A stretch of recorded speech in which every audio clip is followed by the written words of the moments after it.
Olá, hoje eu estava percebendo enquanto eu fazia algumas tarefas essenciais à existência, os trabalhos básicos da existência, eu estava pensando, cara, como eu me sinto feliz, o que será? E aí pode ser que eu tive um recente episódio de quase morte, né? Porque eu pratico um esporte que eu corro no meio do mato, no meio da floresta, e eu passei por um vespeiro e eu tenho alergia. Então, é a segunda vez que isso acontece, eu vou correndo para emergência, uma loucura, todo mundo que me atende com medo de que eu vou morrer. Eu mesma com medo de ter pouca força para resistir à morte me puxando pelo pé, mas deu certo, sobrevivi mais uma vez. E eu acho que essa coisa de, cara, como eu seria infeliz se eu não tivesse acesso a conhecimento. Eu escutei pela terceira vez o mesmo episódio do podcast da Filosofia Vermelha sobre existencialismo e humanismo. E em seguida eu assisti um outro podcast com a Regina Navarro. Um outro podcast com a Regina Navarro, uma psicanalista, terapeuta, escritora, que ela fala sobre novas formas de amar. Eu até já indiquei o livro dela aqui num dos meus vídeos.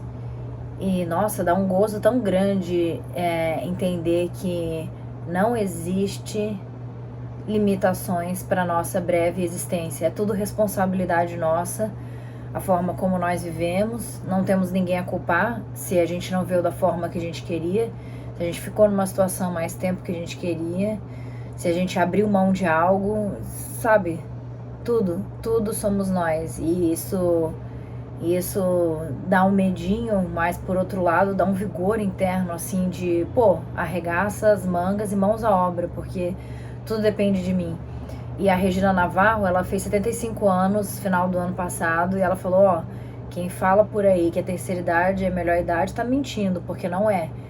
E, assim, a minha idade atual, que é ali 3 décadas, eu acredito que agora aos 30, aos 40, até os 50 anos, cara, é um momento que a gente tem disposição física, o corpo ainda não é um limitante para diversas atividades, a beleza ainda é gratuita, né? Não precisa ficar se pagando muito para tentar manter a pele no lugar e outras coisas. Bom, é isso, queria compartilhar aí minha alegria. E no final nada mudou, sabe? Isso era outra coisa que eu tava pensando. Tipo, tô sentindo aquela leveza, aquela satisfação de ser grato pela oportunidade de ter nascido. Porque eu poderia nunca ter nascido e cá estou eu viva. E esse era o ponto mais importante. Essa sensação de alegria, e não é numa grande festa, e não é que eu ganhei um carro novo ou troquei o carro. Na verdade, fui no mecânico gastar dinheiro no carro e mesmo assim tá aqui, sabe? Esse sentimento bom. E é isso. Continuemos. 5. Teoria feminista, uma agenda radical. Qualquer exame construtivo dos estudos feministas e de sua implicação política deve necessariamente focalizar a teoria feminista. Nesses tempos de grave crise política e econômica, quando estamos sujeitos a ataques mais evidentes de antifeministas que negam a validade da luta pela libertação feminista ou simplificam a natureza de tal luta, devemos estar ativamente engajadas num contínuo diálogo crítico sobre o futuro do movimento feminista, sobre a direção e a forma da teoria feminista. Sem uma teoria feminista libertadora, não pode haver nenhum movimento feminista efetivo. Para alcançar esse propósito, a teoria feminista deve fornecer uma estrutura de análise e pensamento que sintetize aquilo que é mais visionário no pensamento, na conversa e no discurso feminista. Aqueles modelos de mudança que emergem da nossa compreensão do machismo e da opressão sexista na vida cotidiana, junto com estratégias de resistência que efetivamente erradiquem a dominação e nos engajem numa praxis libertadora. Dada essa abordagem, a teoria feminista deveria necessariamente ser direcionada às massas de mulheres e homens em nossa sociedade, educando-nos coletivamente para uma consciência crítica, para que possamos explorar e compreender melhor as operações do machismo e da opressão sexista. A base política da crítica feminista e ser mais capazes de exercitar estratégias de resistência. Atualmente, nos Estados Unidos, o principal lugar para a produção de teoria feminista são as universidades privadas. E os trabalhadores desse setor são principalmente acadêmicos de nível universitário, em geral de classes e origens privilegiadas, com poucas exceções. Como o trabalho de teóricas feministas precisa de questionamentos fundamentais e de críticas das estruturas ideológicas da hegemonia supremacista branca, patriarcal dominante, é apropriado que a universidade seja identificada como um lugar útil para o trabalho político radical, para o movimento feminista. Deve-se lembrar, porém, que a universidade não é e não deveria ser o único lugar para tal trabalho.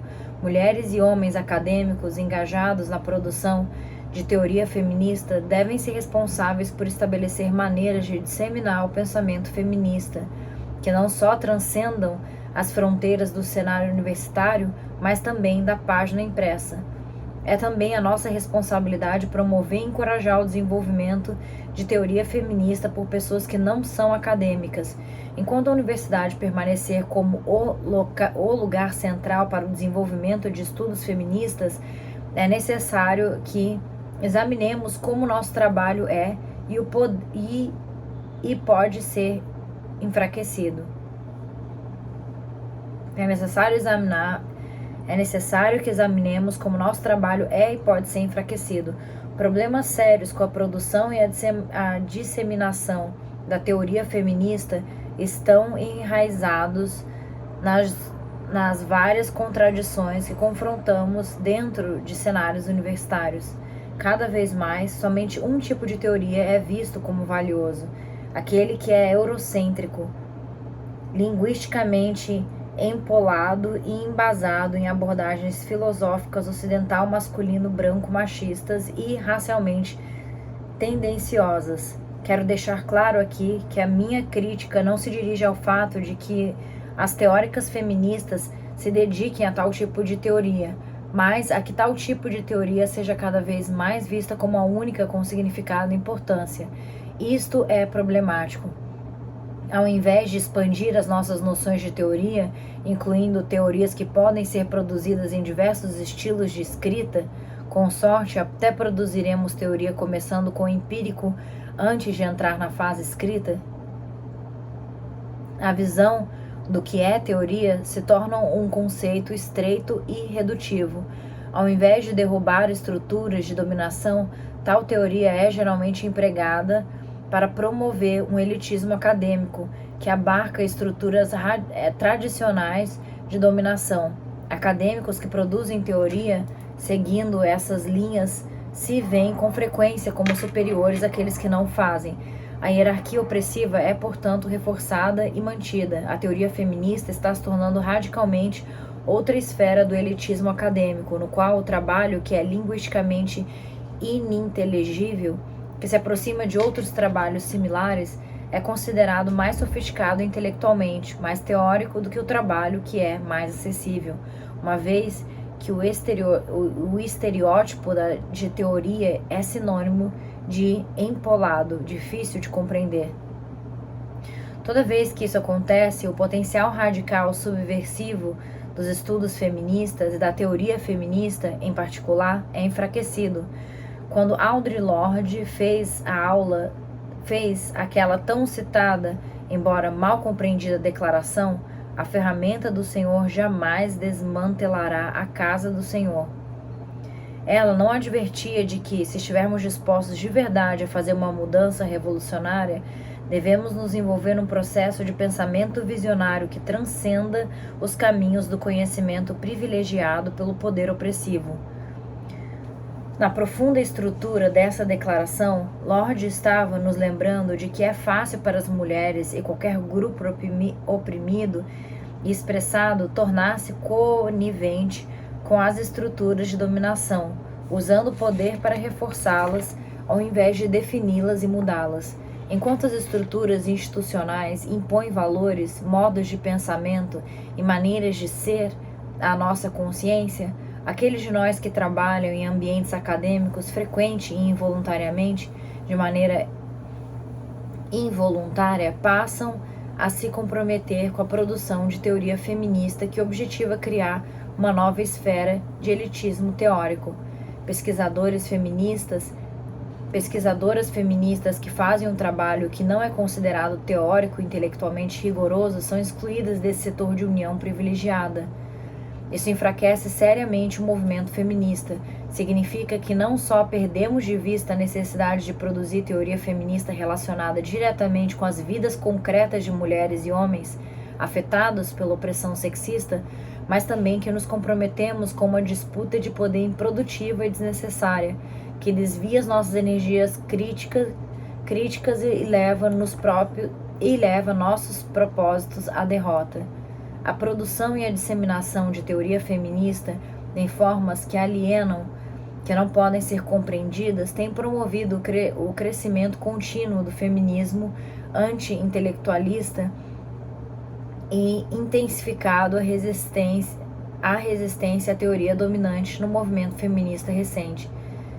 Desde cedo, educadores feministas como Charlotte Bunch enfatizaram a necessidade de uma educação feminista que procurasse modificar o impulso antiteórico apreendido por muitas mulheres com um condicionamento patriarcal.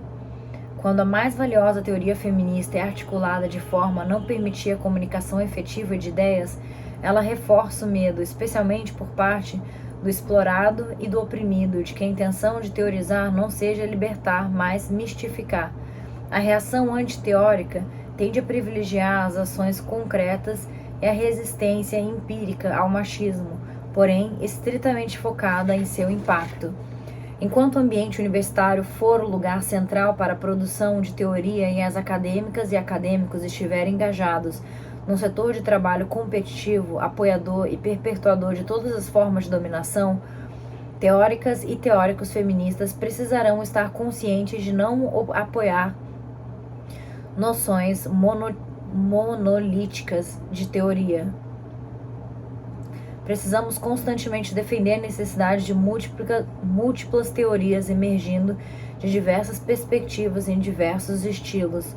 Com frequência, aceitamos simples e passivamente essa falta de dicotomia entre o assim denominado teórico e aquela escrita mais apreciada como a relacionada ao empírico. Em muitas aulas de teoria feminista, esse problema é resolvido pela inclusão do trabalho usado para representar a experiência da vida real, ou representações ficcionais da realidade concreta junto com o trabalho considerado altamente teórico. Com frequência, tais tentativas reforçam o racismo e o elitismo ao identificar a escrita de mulheres da classe trabalhadora e de mulheres não brancas como empíricas, enquanto a escrita de mulheres brancas representa a teoria. Anos atrás, vi a ementa de um curso de estudos de teoria feminista em que o único trabalho de uma mulher não branca e o único trabalho não teórico era o romance A Cor Púrpura, de Alice Walker. Outro curso tinha uma lista obrigatória que incluía material das mulheres brancas: Nancy Hartsock, Zilla Eisenstein, Julia Kristeva e Alice Garden. E também A Cor Púrpura. É comum que romances ou escritas confeccionais autobiográficas sejam usadas para mediar a tensão entre a escrita acadêmica, a teoria e o empírico. Isso parece ser o caso em particular quando o assunto é a inclusão de trabalhos de mulheres não brancas em cursos de teoria feminista. Muito do pouco trabalho teórico feito por mulheres não brancas não é de fácil acesso, embora possa ser encontrado. As tendências anti-intelectuais dentro do movimento feminista afetam diretamente a inclinação das mulheres não brancas a produzir teoria feminista. Muitas de nós viemos de classes em que a atividade intelectual e a escrita eram vistas como um trabalho não valioso, e já estamos trabalhando para superar esse obstáculo. É bastante perturbador ver como tão pouca teoria feminista está sendo escrita por mulheres negras e mulheres não brancas. A escassez de material não está somente ligada à ausência de motivação, está relacionada ao privilégio que se concede dentro dos círculos feministas ao material de mulheres não brancas, que não só não é teórica, mas em alguns casos é antiteórico. Por que mulheres não brancas deveriam trabalhar para produzir teoria feminista que potencialmente será ignorada ou depreciada? Quando as mulheres não brancas ensinam em seus cursos de teoria feminista? Embora eu tenha escrito teoria, tenho mais chances de ser chamada para ministrar um curso sobre mulheres e raças do que sobre teoria. Naqueles ambientes universitários onde converso com mulheres brancas em posições mais altas acerca do meu desejo de ministrar um curso de teoria feminista, a resposta é sempre que é uma área já contemplada. Teóricas não brancas são depreciadas devido a enviesamentos raciais. Geralmente o nosso trabalho é apropriado por outros.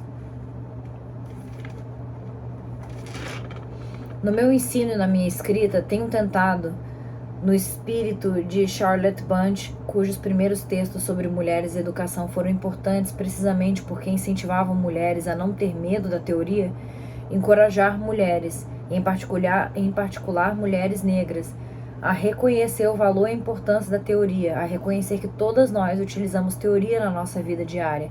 Teoria não é uma esfera alienígena. Embora haja muitos escritos teóricos difíceis de entender, acredito que não nos é útil simplesmente desconsiderar ou rebaixar a teoria, mas sim falar sobre por que ela intimida, quais são os seus possíveis usos e como ela pode ser interpretada, traduzida, de modo a ser compreendida. É um desserviço para as escritoras negras e todas as mulheres escritoras quando leitoras feministas exigem que o nosso trabalho imaginativo sirva a propósitos que deveriam ser abordados pela teoria feminista. Romances e escrita profissional podem e devem aumentar a nossa compreensão de como indivíduos refletem criticamente sobre gênero, de como desenvolvemos estratégias para enfrentar o machismo, para mudar vidas, mas não podem e não devem tomar o lugar da teoria, e, sobretudo, não serve aos interesses do movimento feminista ou ao apoio de pesquisadoras feministas.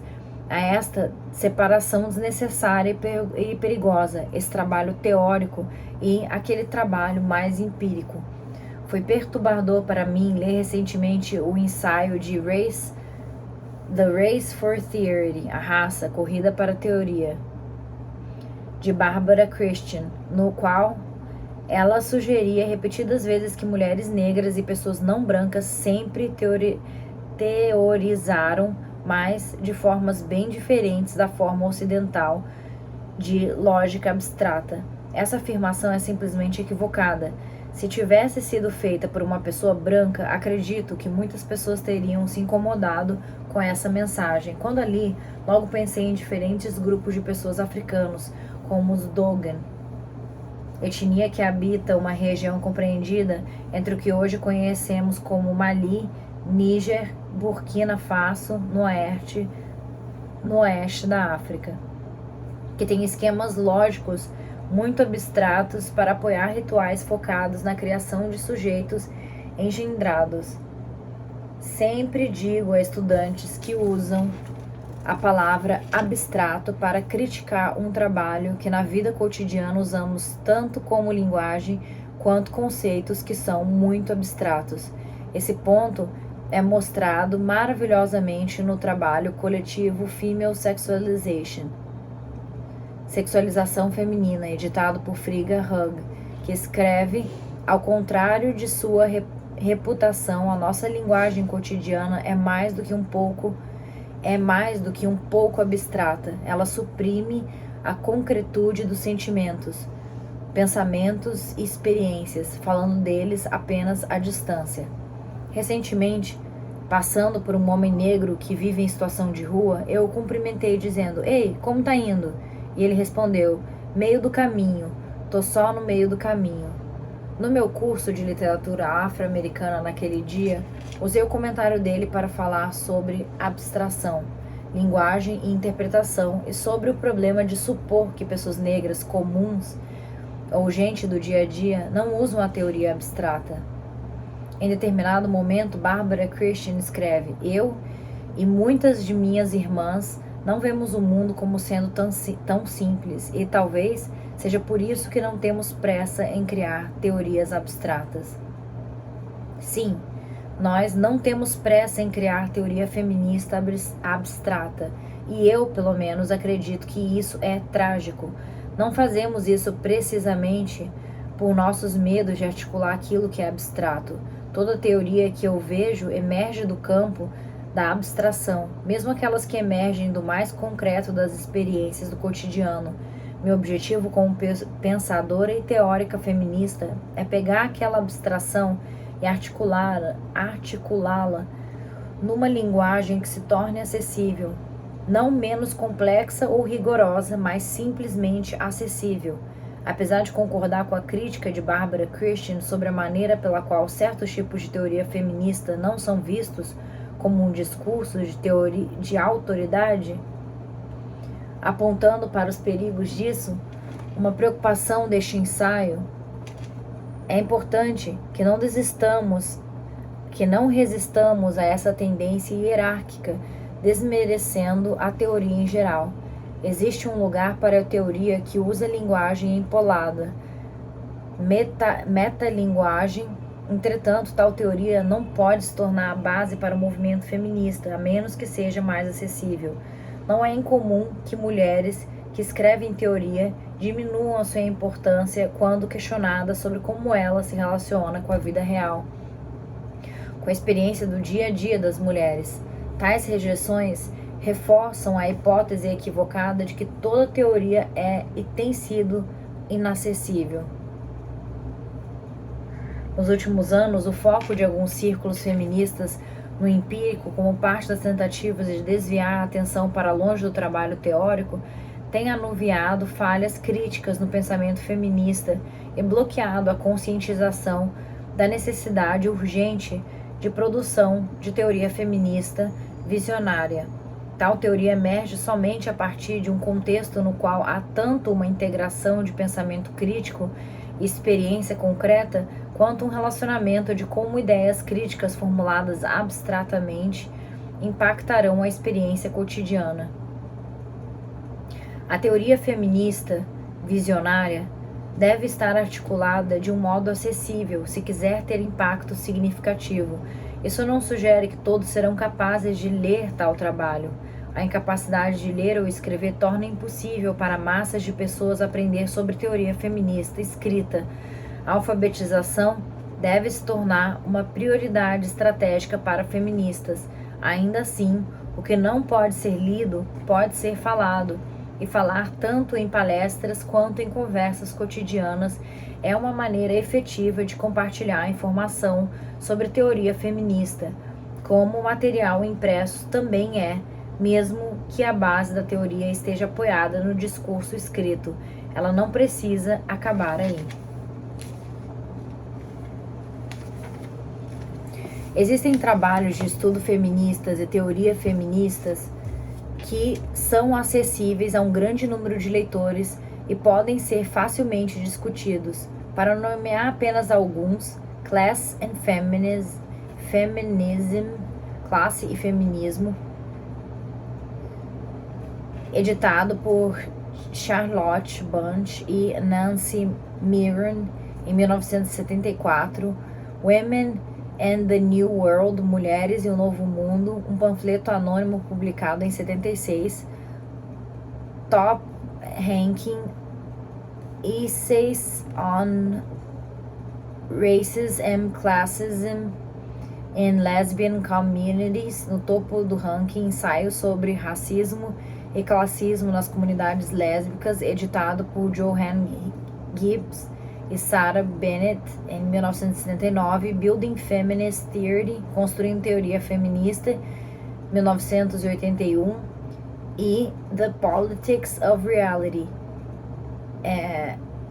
Essays in Feminist Theory, Políticas da Realidade, Ensaios em Teoria Feminista, de Mallory Frey, também em 1981. Muitos desses trabalhos não aparecem nas bibliografias de cursos de teoria feminista atualmente. De fato, com uma ou duas exceções, esse material tem publicações esgotadas, ou é difícil de encontrar, ou não é muito conhecido. Não por acaso um trabalho dentro da teoria feminista que é difícil de compreender tem mais possibilidades de ser lido em cursos de teoria, especialmente no nível de pós-graduação. A recente proeminência de um estilo particular da teoria feminista francesa, que é linguisticamente empolado, é um exemplo dessa tendência. Ao mesmo tempo que tal trabalho enriquece a nossa compreensão sobre políticas de gênero, é importante lembrar que não é um discurso universal, que é política e culturalmente específico, e emerge de relações particulares que pesquisadores e pesquisadoras francesas feministas têm com a sua realidade política e social. Duas pensadoras cujos trabalhos se vêm à mente de imediato são Luz Irigaray, Speculum of the Other Woman, Espelho de Outra Mulher, e Julia Kristeva, Desire in Language, Desejo na Linguagem. Embora esses trabalhos honrem a relação entre o discurso feminista e a prática política, são usados com frequência dentro de ambientes universitários, estabelecendo uma seleta elite intelectual, reforçando e perpetuando sistemas de dominação, mas, obviamente, o imperialismo cultural branco ocidental. Quando qualquer teoria feminista é empregada dessa maneira, o movimento feminista, para o fim de dominação machista, é enfraquecido. Nesse estágio particular do movimento feminista nos Estados Unidos, pesquisadoras feministas precisam dar uma pausa para reconciliar a abordagem que escolhemos em nosso trabalho dentro da universidade. Devemos estar dispostas a reexaminar criticamente as tensões que surgem quando, ao mesmo tempo, tentamos educar de modo a garantir a continuidade de um movimento feminista libertário e trabalhamos para criar um lugar respeitado para pesquisadoras feministas dentro de instituições acadêmicas. Devemos também reexaminar as tensões que surgem quando tentamos subverter enquanto trabalhamos para manter os nossos empregos e sermos promovidas. Essas preocupações práticas são fatores que influenciam e ou determinam o tipo de pesquisa considerada importante. Frequentemente, tentativas para mediar ou reconciliar essas tensões levam à frustração. Até onde eu sei, frustração é com 2 R's, né? Eu vou pesquisar. Leva à frustração, ao desespero, à cooptação, à conivência ou a mudanças de aliança. Para reafirmar a primazia da luta feminista, as pesquisadoras feministas devemos renovar o nosso comprometimento com uma agenda teórica radical para uma educação feminista que seja uma prática de liberdade. Começamos essa tarefa ao reconhecer que a teoria feminista está perdendo a sua conexão vital com a luta feminista e que essa conexão deve ser firmemente restabelecida e compreendida se o nosso trabalho quiser ter impacto político significativo. Fim. Se por acaso eu tiver entre os meus ouvintes alguém interessado em me dar um presente, eu agradeço um fone de ouvido Bluetooth, porque o meu estragou e minha vida é muito triste sem escutar podcasts ou músicas. Se torna um pouco mais triste. Então, caso alguém aí queira fazer um agrado, cá estou eu, disposta a receber este agrado. Bissu.